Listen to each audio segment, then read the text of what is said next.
Praise the lord. యేసునామమే జయము. మన రక్షకుడు, మన విమోచకుడైన యేసుక్రీస్తు పరిశుద్ధమైన నామములో అందరికీ వందనాలు. చిన్న ప్రార్థన ద్వారా ఉదయకాల వాక్య భాగం ధ్యానించుకుందాము. పరిశుద్ధుడ మహాగణుడైన దేవ యేసయ్య, సర్వాధికారైన మీకు వేలది వందనములు, కృతజ్ఞత స్తుతి స్తోత్రం చెల్లించుకుంటున్న దేవ ఉదయకాలం ప్రభు వాక్య భాగం ధ్యానిస్తుండగా వాక్య భాగం మాకు అర్థములు సహాయం చేసి మీ కృపలో బలపరిచి మీకు మాదిరిగా మమ్మల్ని నడిపించమని చిన్న ప్రార్థన యేసుక్రీస్తు పరిశుద్ధమైన నామములో అడిగి వేడుకుంటున్నాను తండ్రి. Amen amen. హెబ్రీయులకు రాసిన పత్రిక 11వ అధ్యాయం 16వ వచనము. అయితే వారు మరి శ్రేష్టమైన దేశమును అనగా పరలోక సంబంధమైన దేశమును కోరుచున్నారు. అందుచేత తాను వారి దేవుడనని అనిపించుకొనుటకు దేవుడు వారిని గూర్చి సిగ్గుపడడు. ఏలయనగా ఆయన వారి కొరకు ఒక పట్టణం సిద్ధపరిచి ఉన్నాడు. ఆమె దేవుడు వాక్య భాగం దీవించును కాక.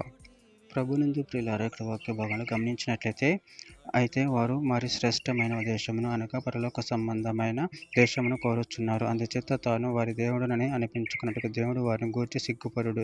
అనగా ఆయన వారి కొరకు ఒక పట్టణమును సిద్ధపరిచి ఉన్నాడు.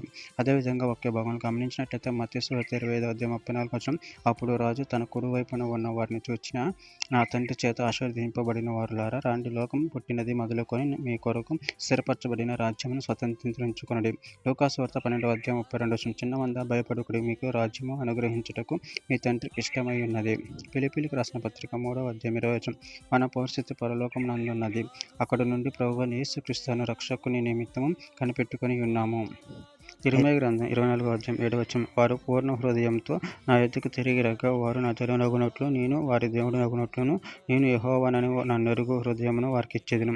మత్తయి సువార్త 20వ అధ్యాయం 23వ వచనం. ఆయన, మీరు నా గిన్నెలోని త్రాగుదురు గాని నా కుడి వైపునను నా ఎడమ వైపునను కూర్చుండి నిచ్చుట నా వశం లేదు. నా తండ్రి చేత ఎవరికి సిద్ధపరచబడినో వారికి అది దొరికినని చెప్పిన. యోహాను సువార్త 5వ అధ్యాయం 39వ వచనం. లేఖనముల యందు మీకు నిత్య జీవము గలదని తలంచుతూ వాటిని పరిశోధించుచున్నారు. అవే నన్ను గూర్చి సాక్ష్యమిచ్చుచున్నవి. కొరింథీయులకు రాసిన మొదటి పత్రిక 2వ అధ్యాయం 9వ వచనం. ఇందును గూర్చి దేవుడు తాను ప్రేమించు వారి కొరకు ఏవి సిద్ధపరిచినో అవి కంటికి కనపడలేదు, చెవికి వినపడలేదు, మనుష్య హృదయమునకు గోచరం కాలేదు అని రాయబడి ఉన్నది. చివరిగా ఒక మాట. ప్రకటన గ్రంథం 21వ అధ్యాయం 3వ వచనం. అప్పుడు ఇదిగో, దేవుని నివాసం మనుషులతో కూడా ఉన్నది. ఆయన వారితో కాపురం ఉండును. వారు ఆయన ప్రజలయ్యుందురు. దేవుడు తానే వారి దేవుడై ఉండి వారికి దేవుడై ఉండును. ఆమె దేవుడి వాక్య భాగం దీవించిన కాక. చిన్న ప్రార్థన చేసుకుందాము. పరిశుద్ధుడ, ప్రేమగల దేవ యేసయ్య, నాన్న మీరు ఇచ్చిన వాక్యదాన్ని బట్టి ప్రభు మీకు కృతజ్ఞతలు చెల్లించుకుంటున్నాను తండ్రి.